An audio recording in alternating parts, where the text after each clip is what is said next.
السلام علیکم، میں سید شاہ زیب۔ ایک نو مسلم باکسر سے کسی صحافی نے پریس کانفرنس میں یہ سوال کیا کہ اسلام اور دہشت گردی کا آپس میں کیا تعلق ہے، اس کے بارے میں بتائیں۔ تو انہوں نے بڑا جرأت مندانہ جواب جو تاریخی حقائق کی روشنی میں تھا وہ دیا۔ انہوں نے کہا، بتائیں اگر مسلمان دہشت گرد ہیں تو کیا پہلی جنگ عظیم مسلمانوں نے شروع کی؟ کیا دوسری جنگ عظیم کی آگ مسلمانوں نے بھڑکائی؟ کیا آسٹریلیا کے 2 کروڑ سے زائد اصل باشندوں کو مسلمانوں نے قتل کیا؟ کیا ہیروشیما اور ناگاساکی کو نیست و نابود کرنے کے لیے ایٹم بم مسلمان لائے؟ کیا شمالی امریکہ کے 10 کروڑ سے زائد باشندوں کو مسلمانوں نے قتل کیا؟ کیا جنوبی امریکہ کے 5 کروڑ سے زائد ریڈ انڈینز کو مسلمانوں نے قتل کیا؟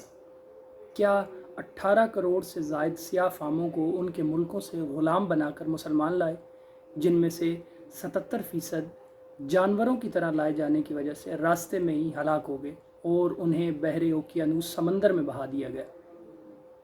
سچ جانیے تاکہ معلوم ہو کہ اصل دہشت گرد ہے کون۔